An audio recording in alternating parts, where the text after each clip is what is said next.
Boker Tov. On a vu que Yaakov Avinu, quand son papa lui a dit une mitzvah, va chez ton oncle Lavan, le frère de ta mère, et prends une de ses filles. On voit que Yaakov s'attarde beaucoup. Yaakov a quitté la maison de son papa à l'âge de 63 ans. Il arrive dans la maison de Lavan à 77 ans, et puis il épouse, il pensait épouser Rachel, on lui a donné en fin de compte Léa, il avait 84 ans. Et après, il a épousé Rachel. Pourquoi Yaakov s'est attardé tellement 14 ans? Alors le Midrash nous dit que Yaakov Avinu est parti étudier la Torah dans la maison de Shem et Ever. Et la question qui se pose, pourquoi tu attends tellement? Tu sais que déjà tu es âgé. Et alors le Midrash nous dit qu'il est parti, il savait qu'il allait rentrer dans la maison de Lavan, il fallait se préparer 14 ans. Quand Yaakov est parti pour retourner en Israël, il a rencontré son frère Esav, il n'a pas eu tellement peur. Il a partagé en deux, il a fait des prières, il a envoyé des cadeaux, des offrandes, mais il n'est pas parti 14 ans pour faire la tefila. Pourquoi dans la maison de Lavan, avant que Yaakov va chez Lavan, il reste en Yeshiva 14 ans? De là, on voit une leçon extraordinaire. Rabbeinu, dans l'Écouté Moharan Torah Yudbet, il parle d'un tzaddik mensonger. Qui ment, un tzaddik faux tzaddik. Une fausse personnalité, c'est la chose la plus horrible qu'un juif peut avoir dans sa vie, de vivre dans un mensonge. Le mensonge, beaucoup plus grave que le mensonge qu'on peut mentir à ton proche, c'est le mensonge que tu te mens à toi-même. Que tu crois que tu sers Dieu et tu ne te poses pas les vraies questions. Et Yaakov Avinu avait tellement peur de Lavan Harami. Harami, c'est les lettres Haramai. Lavan était un escroc. Mais un escroc, pas escroquer des gens, escroquer soi. C'est-à-dire, c'est un homme qui peut pleurer, qui est persuadé qu'on l'a volé, qu'on l'a menti, qui pense même pas une seconde que c'est lui qui a menti.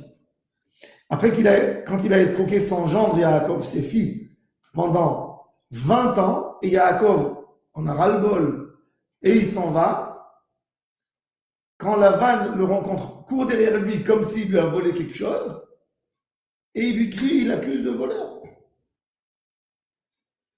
Yaakov Avinu, quand il est parti chez Lavan, il avait peur d'une chose, de perdre son titre de patriarche. Yaakov, c'est le successeur de Yitzhak, de son papa, qui continue Abraham. Et il va chez Lavan, il a tellement peur de ne plus être le Yaakov Tzadik, Ishtam. Yaakov, c'est la Tmimut, c'est la Shlimut, c'est la Gdusha, c'est une gentillesse à la limite de la naïveté par rapport aux gens. Il ne veut pas comprendre, il ne veut pas voir le mal dans l'humanité. Et le Lavan, il lui montre que le côté obscur d'un homme, parce qu'il a besoin de se défendre, toujours de se protéger. Ce qu'il a très peur, Yaakov, c'est d'être là, et de chercher en fin de compte à la fin, quand tu vois des gens, de chercher le mauvais côté qu'il y a chez les gens, parce que tu t'es habitué à ça. Quand tu vis avec un si grand escroc comme Lavan, quand il te fait un sourire, tu te dis quel coup il va me donner derrière. Donc, toujours, tu as besoin, quand tu as un rapport après avec les gens, tu cherches à voir le côté obscur des gens. Et Yaakov, ça ne lui convenait pas. Il avait très peur de ça. Parce que s'il va voir le mauvais côté de chacun, il ne pourra pas être ce qu'il doit être, rapprocher les gens vers Hachem. Donc Yaakov a tellement peur de ça qu'il va étudier la Torah 14 ans chez Lavan. Rabbeinu, dans l'Écouté Moharan Torah Yudbet, il nous parle beaucoup du tzaddik qui est émet et du tzaddik qui n'est pas émet. Et toujours on se pose la question, qu'est-ce que ça veut dire un tzaddik émet ou un tzaddik pas émet? Si c'est un tzaddik, c'est émet. C'est vrai. Si c'est pas un tzaddik, c'est pas émet. Mais comment tu peux me dire qu'il peut y avoir un tzaddik qui n'est pas émet? Oui. Il y a un tzaddik qui veut se rapprocher, dans son idée, il veut se rapprocher à Hachem. Mais il veut se rapprocher à Hachem en laissant certains caractères chez lui. Hachem te dit, quand tu t'approches de moi, je peux tolérer certaines choses, mais n'utilise pas mon nom pour dire que c'est le chemin d'Hachem. Le chemin d'Hachem, on peut aider Baalei Tchouva, on dit, on fait une chose, je fais une mitzvah, je fais deux mitzvahs, je fais pas encore tout parce que j'ai pas la force de faire tout. Mais je ne me mens pas que c'est l'idéal. Le problème, il peut arriver chez des grandes personnalités de ne pas savoir gérer des envies, de ne pas t'occuper de tes mauvaises choses que tu as en toi et de dire ça, c'est l'idéal. Mon chemin, c'est l'idéal dans la Avodat Hashem. Ça, c'est complètement interdit. Et c'est de ça. Parce que Rabbeinu, il parle dans l'écouter Moharan qu'il ne faut pas s'approcher d'un tzaddik qui n'est pas un tzaddik émet. Tzaddik émet, il se contrôle dans tout. Il se pose des questions sans arrêt sur tout. Sur tout. Il peut être 100 ans dans la Torah, mais te dire, je me pose encore des questions. Je me pose des questions. Et quand il se répond une réponse, s'il sait que c'est pas vrai, ben, il quitte l'endroit où il est. Peu importe que ça lui coûte. Ça, c'est le tzaddik à émet. Yaakov Avinu, pour une bracha, qu'est-ce qu'il aurait pu faire Yaakov Avinu? Yaakov Avinu, si c'était un tordu, dès qu'il a vu que Esav a dit, j'attends le jour du deuil de mon père pour tuer mon frère, il se dit, mon frère, il est en toute puissance, il est fort, il est costaud, qu'est-ce que je vais discuter avec lui? Il va chez son frère, il dit, écoute, la bracha que papa m'a donnée, je te la redonne, c'est tout, laisse-moi vivre. Qu'est-ce qu'il a besoin de prendre la tête? Non. Yaakov va souffrir, il va aller 14 ans chez Shem Be'ever. Ensuite, il va travailler 20 ans, il ne va pas rentrer chez Lavan comme un patriarche, il va rentrer comme un employé le plus simple. Il va travailler tellement dur. Quand il va revenir, il va partager sa famille en deux. Tout ça pour une histoire de bracha. C'est-à-dire que Yaakov, il croyait dans le Hémet. Et pour l'instant, il n'a pas bénéficié même pas une seconde de cette bracha de son papa. Son père lui a dit, V'item lecha Elohim, v'ital hashamayim, umishmene haaretz, rov dagan betirosh, ya'av muchamim, tu auras, les peuples vont te servir. J'ai rien reçu. J'ai rien reçu.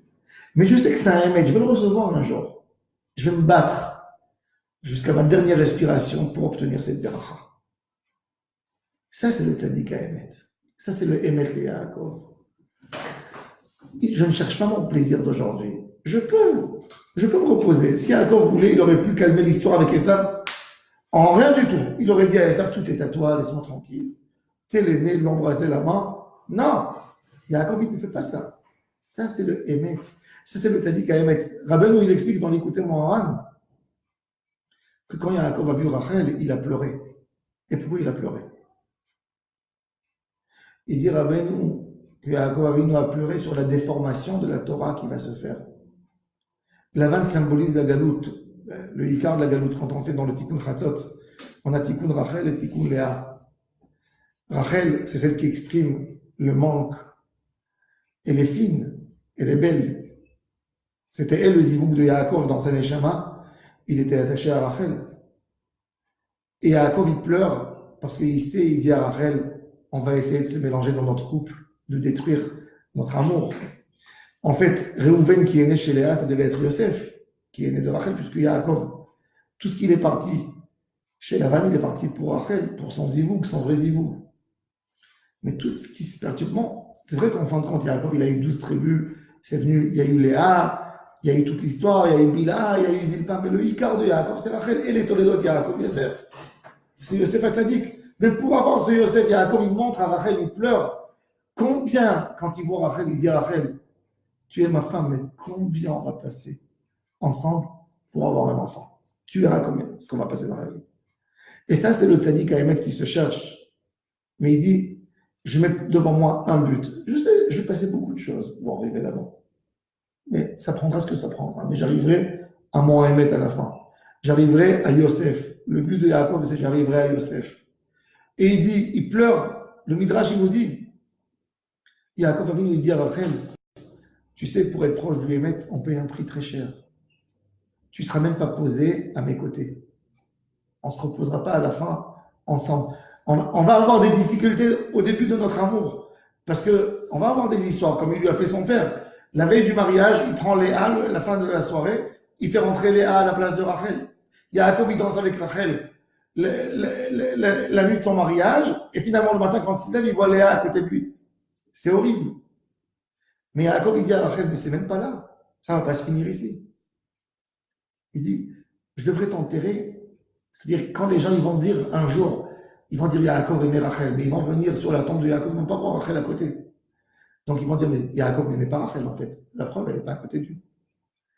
Il dit le mensonge au nom d'Hachem, s'approprier les choses, ça va continuer jusqu'à la fin des temps.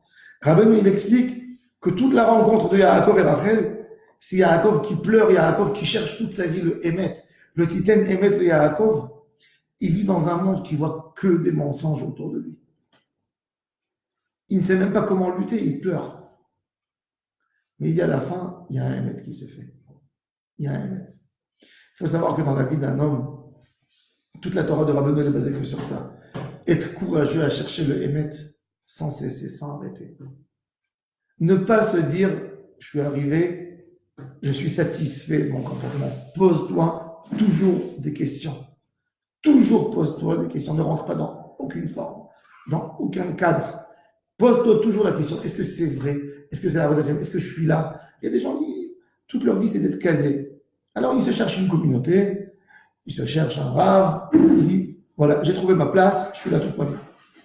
Pose-toi des questions, peut-être tu as évolué, il ne faut plus que tu restes là. Pose-toi des questions. Est-ce que c'est assez? Tu es content de toi? Ou tu te manques, tu es content? Tu ne veux pas écouter ta neshama, tu n'écoutes pas ta neshama qui a soif. N'aie pas peur. N'aie pas peur. Ose. Fais des changements dans ta vie. Fais des changements. Ça coûte cher, c'est vrai que ça coûte cher. Mais alors, pour ça, je ne vais pas bénéficier du bonheur absolu. C'est Yaakov Avinu. Il a une bracha de bonheur. Il n'est pas là. Mais toute sa vie, il cherche à arriver là-bas. Vayeshev Yaakov, Ve'eretz Megurei Ve'eretz Canaan. La punition de Yaakov Avinu, comme il nous dit Rashi, avec ça on peut comprendre un peu pourquoi Yaakov a été puni, qu'il a voulu avoir un calme, une sérénité. Rashi dit Vayeshev Yaakov Ve'eretz Canaan, Bikesh Yaakov Lishev Beshalva, Kafatz Alav Ugzo Shel Yosef. Quand Yaakov a demandé à exiger une sérénité, il voulait un calme après toutes les histoires de Laban, de Dina, de la mort de Rachel, Hachem lui a dit, tu as voulu une sérénité, je vais t'amener l'histoire de Yosef. Mais Hachem ne comprend pas, il dit quoi? Qu'est-ce qu'il a voulu Yaakov?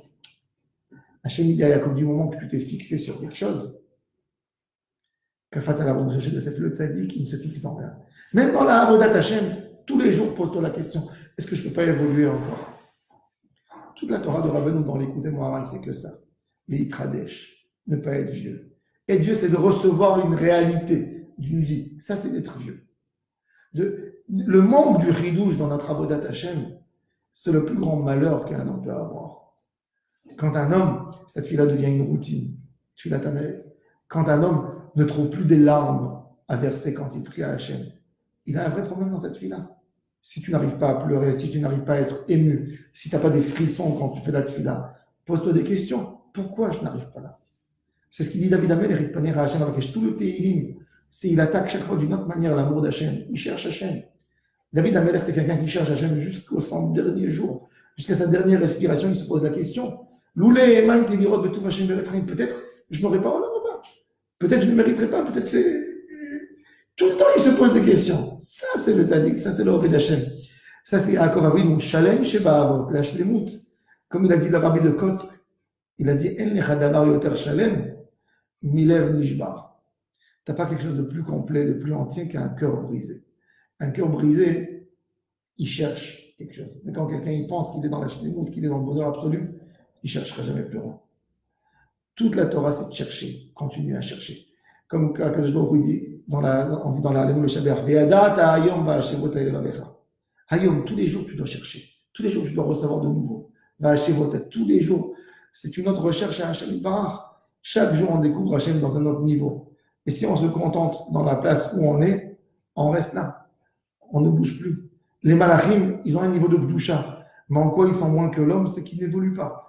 Ils ont un niveau très kadosh, mais ils sont là-bas. Ils restent là-bas. Donc, il ne bouge plus. Il ne bouge plus, tandis que l'homme, c'est un potentiel.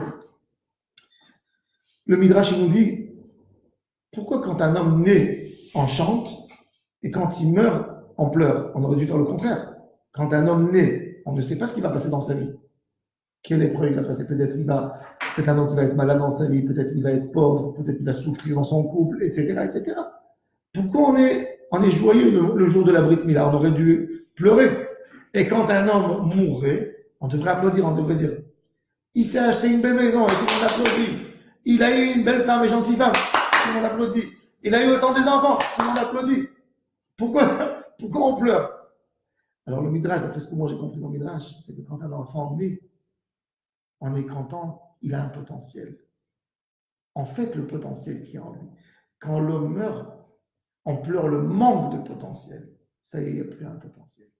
Tant qu'il y a un potentiel, il faut l'utiliser. Ça, c'est la Hashem des Tzadikim. Et ça, justement, le Lavan à Arami, il te bloque ton potentiel. Il essaye de forcer Yaakov à se mettre que dans le troupeau. Donc, il le vole toujours. Il est là pour lui enlever quelque chose, de lui enlever un confort pour que Yaakov soit réattaché à ce confort. En réalité, il a eu Yaakov Avinu dans sa poche pendant 20 ans. À un moment, Yaakov Avinu, il a une prise de conscience ici. Toute ma vie, je vais m'occuper des bêtes. C'est pour ça que je suis né. C'est pour ça que je suis venu dans le monde, pour être berger. Qu'est-ce qu'il fait quand il a cette prise de conscience? Il est dans le champ, Yaakov Avinu.